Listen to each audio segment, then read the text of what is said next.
과학의 기본을 이해하는 오늘이 되자. 안녕하세요. 오이과학의 루틴쌤입니다. 지금부터 54강을 여러분과 함께 시작하겠습니다. 네, 이번 내용은 전류, 전압, 저항에 대한 기초적인 개념에 대해서 쉽게 말씀을 드리려고 합니다. 혹시나 제 동영상을 보신 분들은 이 제목이 조금 익숙할 수도 있습니다. 그 이유는 이따가 말씀드리고요. 우선 이 영상을 보신 후에 추가적으로 합성 저항, 합성 전압, 합성 전류 구하는 방법이라든가 아니면 전압과 전류 속도의 관계에 대해서 궁금하신 분은 이 영상을 참고하시면 좋을 것 같습니다. 네, 제가 제목이 왜 익숙해졌을 거라고 말씀을 드렸냐면 제가 이 똑같은 내용을 2017년에 유튜브 영상으로 올려놨습니다. 이게 2년 전인데 이 14강 내용에 대해서 많은 분들이 관심 가져주셔서 제가 참 고마웠어요. 마음속으로 감사했고, 근데 좀 2년 전에 찍은 영상을 지금 제가 다시 한번 들어보니까 그때는 좀 제가 초보였어요. 지금도 초보지만 초보였을 때 찍었기 때문에 이 억양의 톤이라든가 말의 스피드가 너무 빠르더라고요. 그리고 뭐 왠지 막 듣는 시청자분들에게 화를 내는 듯한 그런 억양이 좀 느껴지는 것 같아서 제가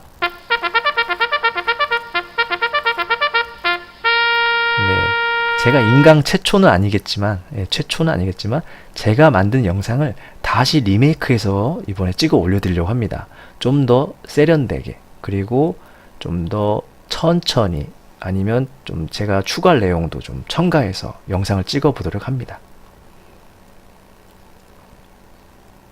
이번 내용이 전류, 전압, 저항에 관련된 내용인데, 그 말은 즉 전기현상을 계산하는 걸 알아본다는 얘기예요. 즉 전기현상은 뭐 이게 번개를 보듯이 자연에서도 벌어지지만, 솔직히 뭐 좀 깊게도 아니죠. 조금만 생각해 보면 우리 생명체도 모두 원자로 이루어져 있죠. 원자들은 더하기 전기, 빼기 전기, 어려운 말로 전자와 양성자로 이루어져 있어요. 즉 우리는 모두 전기를 가지고 있어요. 그래서 우리는 번개인간이 될 수도 있다는 거, 잘만 활용하면. 혹시나 또 이 말을 듣고 번개인간이 안 되는데 왜 거짓말 하세요, 그런 말도 안 되는 말 하지 마세요, 이렇게 안 하셨으면 좋겠습니다. 농담입니다. 농담. 좀 영상이 딱딱할까봐 중간중간 제가 아재 개그 좀 섞고 있으니까 양해해 주시고요. 우선은 정식적으로 들어가기 전에 간단한 단어 정리부터 하고 들어가겠습니다. 우선은 여기서 제일 많이 쓰는 단어, 전하. 전하가 좀 단어 뜻이 애매모호합니다. 근데 저는 어떻게 좀 정리를 해봤냐면, 전기 현상을 일으키는 입자들. 전기 현상을 일으키는 입자는 두 종류밖에 없죠. 전자와 양성자. 근데 전자와 양성자가 가만히 있거나 아니면 같이 모여 있거나 그러면 전기 현상을 일으키지 않아요. 아니면 한쪽에 뭐 양성자나 전자가 좀 이렇게 서로 많이 모여 있다거나 같은 입자끼리 아니면 흐르고 있다든가, 그럴 때 뭐 불도 켜지고 TV도 켜지고 이런 전기적 현상들이 일어나겠죠. 일어나게 하는 입자들을 전하라고 하는 겁니다. 그래서 쉽게 말씀드리면 뭐 전하나 전기나 같은 비슷한 뜻을 이해하시면 되고, 아니면 좀 더 이해하기 어려우시다 하면은 전하는 곧 뭐 양성자, 전자를 말한다, 이렇게 이해하셔도 될 것 같습니다. 대부분 알고 계시다시피 전류는 전하들이 흐르는 거, 전하들이 흐르는 걸 전류라고 하고요. 참고로 전하들이 멈춰 있을 때도 있겠죠. 멈춰 있을 때는 뭐라고 하시는지 아시나요? 바로 정전기라고 합니다. 가만히 있을 때 정전기. 우리가 손바닥 비비면 정전기가 발생하죠. 손바닥 안에 가만히 쓰는 겁니다. 가만히. 자, 그 다음에 전압입니다. 전압에 대한 보통 학생분들이 많은 관심을 갖고 계세요. 이해가 잘 안 된다. 저는 좀 어떻게 말씀을 드리고 싶냐면, 전하들이 흐를 수 있도록 밀어내는 힘 또는 에너지를 전압이라고 표현하고 싶습니다. 뭐 과학책에는 뭐 정기적인 위치 에너지 차이, 아니면 전위차, 뭐 수압, 물의 수압으로 표현을 하기도 하는데, 혹시 그런 내용이 이해 안 되신다면 이런 개념으로 이해하고 계셔도 크게 문제될 건 없을 것 같습니다. 그 다음에 저항은 전류 흐름을 방해하는 정도를 저항이라고 하죠. 우선은 저항부터 한번 시작해 보죠. 제가 회로를 준비했는데 이 꼬부랑꼬부랑 표시가 바로 저항의 표시입니다. 기호고요. 이 저항은 모두 다 제가 여기서 10옴. 네, 저항의 단위는 옴입니다. 옴. 요거 오메가라는 그리스어입니다. 10옴짜리를 다 통일시켰고요. 예시를 들어주기 위해서. 이때 저항이 병렬 또는 하나 아니면 직렬로 이렇게 연결되어 있을 때 저항이 크기가 어떻게 변하는지 한번 말씀을 드리겠습니다. 우선 이해부터 하시고 나서 공식을 받아들이는 게 좋을 것 같아요. 이 왼쪽 회를 보시면 저항이 하나가 있고요. 가운데는 왼쪽 회로에는 두 개나 있습니다. 그래서 그냥 편하게 생각을 하자면 하나일 때보다 두 개가 있으니까 전하들 입장에서 더 이동하기 어렵지 않느냐라고 그냥 생각하시겠지만 다시 한번 생각을 바꿔보겠습니다. 자, 전하들은 수많은 입자들이 움직이는 겁니다. 거의 동시에. 동시에 여기 줄 서 있다가 동시에 밀려가는 거예요. 근데 여기 가다가 갈림길을 만나죠. 갈림길에서는 일부는 위로 갈 테고 일부는 아래로 갑니다. 즉, 전하 하나의 입장에서만 고려해 본다면 내가 만약에 아래쪽으로 가는 동안 내 친구들 전하들은 위로 갈 수 있어요. 즉, 이 하나로 길이 될 때보다 병렬로 연결되어 있으면 더 수월합니다. 그래서 신기하게도 저항이 두 개나 연결되어 있지만 하나일 때보다 더 전하들 입장에서는 더 잘 흐를 수 있는 거예요. 당연히 직렬로 연결되어 있다면 버겁겠죠. 이거를 계산을 한번 해보죠. 합성 저항이라고 합니다. 더하는 걸. 왼쪽으로 계산해 보면 각각의 저항이 10옴인데 병렬일 때는 저항을 역수를 취해서 분모 분자를 뒤집어서 더해줍니다. 그러면 5분의 1이 나오는데 5분의 1 값을 다시 역수를 취해줍니다. 네, 분모 분자를 바꿔주면 돼요. 그래서 뒤집으면 5옴이 됩니다. 이 저항 병렬일 때 저항을 더하는 공식에 대해서 이해를 하고 싶으신 분은 48강을 참고하시면 되고요. 그 다음에 가운데는 당연히 10옴이고요. 두 개니까 그냥 더하시면 20옴입니다. 결국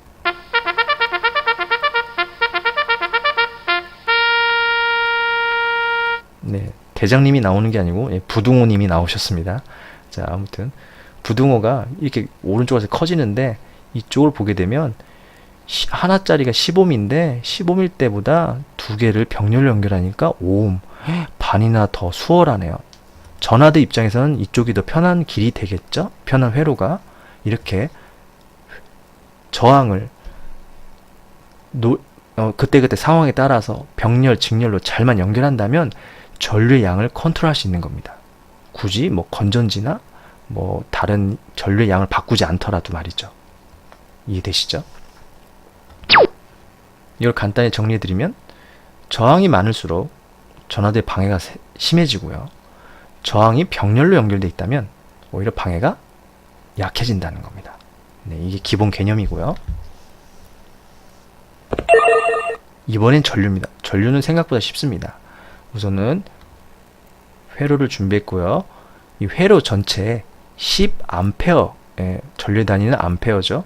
10A 전류가 흐르고 있다고 정해봅시다. 가정해봅시다. 그렇다면 자, 전류는 제가 아까 말씀드렸지만 죄송합니다. 말씀드렸지만 전하들이 여기 도선에 꽉 차 있습니다. 꽉 차 있으면서 동시에 밀려가는 겁니다. 기차가 이렇게 연결되면서 이렇게 동시에 이렇게 움직이듯이. 근데 움직이다가 이 길을 갈라지면 당연히 그 전하들이 나눠지겠죠. 우리 수도꼭지 물이 호스가 하나였다가 두 개로 이렇게 끝에가 갈라진다면 물의 양이 반반씩 나눠지는 것처럼 말이죠. 그래서 당연히 반반씩 나눠집니다. 이 저항이 같다고 가정하고 말씀드린 겁니다. 두 저항이 방해하는 정도 크기 같으니까 쪼개지는 전류의 양도 반반밖에 안 될 겁니다. 반반씩. 그런데 자, 직렬일 때는 말이죠. 길이 없습니다. 길이 없어요. 그렇기 때문에 여기를 재도 10A 전류들, 여기도 10A, 10, 10, 10.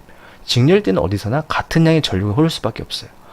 혹시나 저항이 있다고 해서 저항이 있다고 해서 여기 있는 전하들이 저항을 건너뛴 다음에 뭐 양이 줄지 않을까 이렇게 의심할 수도 있겠지만 전류 입자들은 사라지는 게 아니에요. 움직이면서 힘을 잃는 건데 힘을 잃어버리는 거예요.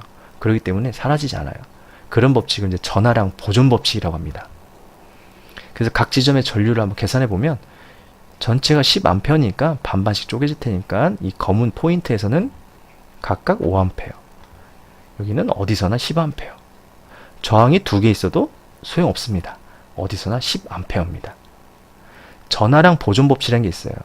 전하의 양은 사라지도 않고 증가되지도 않는다. 한번 정해진 양이 있다면.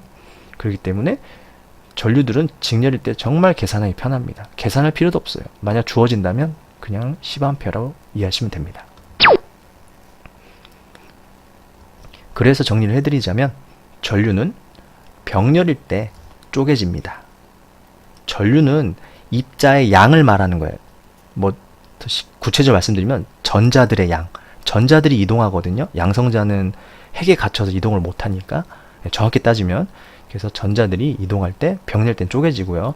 직렬일 때는 어디서나 같습니다. 변함이 없다는 겁니다.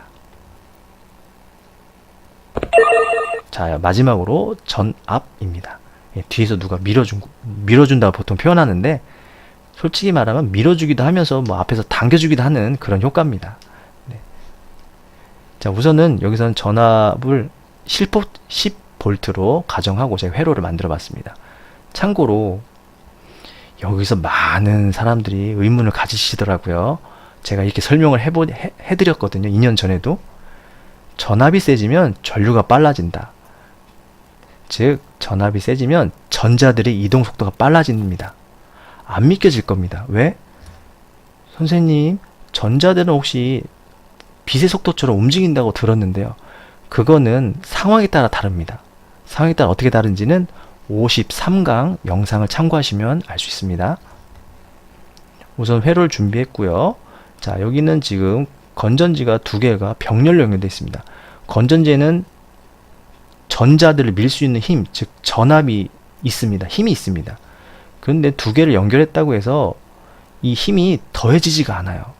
왜냐하면 여기서 입자들이 반반씩 쪼개져서 흐르겠죠? 여기서 그럼 이 건전지는 그 반에 해당되는 입자들만 그 입자들에게만 힘을 제공하겠죠. 위쪽도 이쪽으로 온 입자들 반만 힘을 제공합니다. 각각의 힘을 받은 상태에서 입자들이 움직이다가 한 곳에서 만났을 뿐, 그 힘이 더해지면 갑자기 빨라진다는 건 이상합니다. 왜냐하면 이 아래쪽 건전지 입장에서는 전체 중에 반 정도만 힘을 제공했을 뿐인데 갑자기 여기서 나머지 반까지 힘을 제공한다? 앞뒤가 안 맞고요. 그리고 회로가 하나로 길이 좁아지기 때문에 여기 있는 이 위쪽 입자와 아래쪽 입자가 동시에 지나가기도 힘듭니다. 그렇죠. 길이 좁아졌으니까 자동차가 좁아지는데 갑자기 더 빨라진다는 게 이해가 안 되죠. 자동차를 예시를 들어도. 그래서 여기는 병렬일 때는 전압의 크기가 일정하다는 거예요.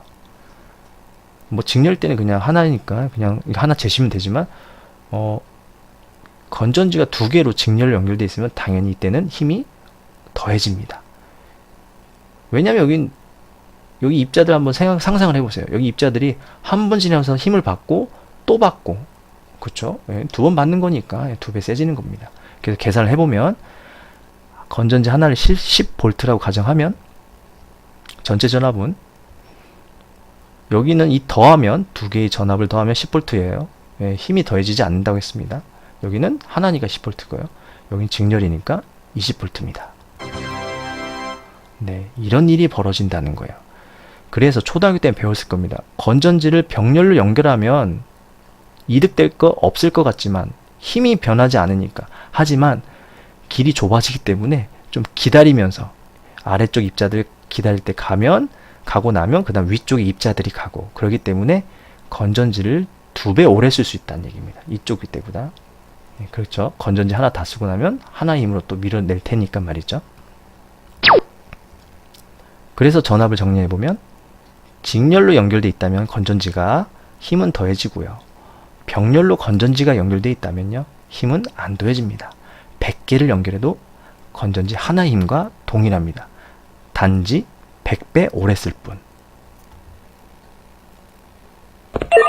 자, 마지막으로 정리를 한번 해보겠습니다. 정리를 해보자면 우선 직렬로 연결되어 있을 때입니다. 직렬. 자, 저항이 직렬로 연결되어 있으면 점점 강해지고요. 전류는 직렬일 때 어디서나 일정합니다. 예, 어딜 재든 말이죠. 직렬일 때 전압은 당연히 강해지죠. 건전지를 여러 개를 직렬 연결하면 강해집니다. 병렬 연결 때는 어떤지 볼까요? 병렬 연결되어 있다면 저항은 약해집니다. 더 수월해집니다. 입자들 입장에서 봤을 때는 갈 길이 많아지는 겁니다. 갈 수 있는 길이. 자, 이때 갈 길이 많아졌다는 얘기는 입자들이 반반이 아니죠. 아무튼 나누어서 가게 되는 거죠. 그래서 전류 양은 당연히 쪼개질 테고요. 전압, 뒤에서 밀어준 힘은 길이 쪼개진다 한들 힘은 쪼개지지 않습니다.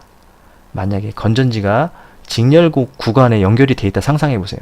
그럼 뒤에서 밀어준 힘이 쪼개져도 계속 같은 힘으로 갑니다. 예, 힘은 쪼개지지 않아요. 그래서 전압은 일정합니다. 결국 전압은 뒤에서 밀어준 힘은 병렬 구간에서는 일정하고요. 전류, 전기, 입자의 양은 직렬일 때 어디서나 같다는 겁니다. 이거를 꼭 이해하시고 전기 관련 문제를 풀어보셔야 나중에 공식 잘 풀립니다. 참고로 공식만 외운다고, 오매 법칙만 외우신다고 절대 잘 안 풀려요. 이해를 하셔야 돼요. 왜 나는 공식 외우는데 안 풀리지? 이 개념이 엄청나게 중요한 겁니다.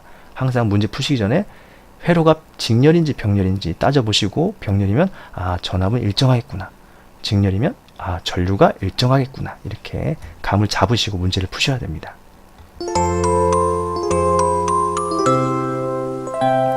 네, 이렇게 해서 이제 전류 전압 저항에 관련된 리메이크 버전을 제가 이제 찍어 보았습니다. 뭐 여전히 서툴지만 저는 서툰 거 이렇게 감추고 싶지 않아요. 저도 여러분과 같이 항상 공부한다고 말씀드렸습니다. 같이 공부하는 입장에서 좀 더 저도 연습하고, 듣는 여러분들도 같이 공부하고, 서로서로 질문하고, 이런 대화의 장이 이 영상을 통해서 일어났으면 좋겠습니다. 당신만의 루틴으로 과학을 공부하는 오늘이 되기를 바라겠습니다. 다음에 만나요.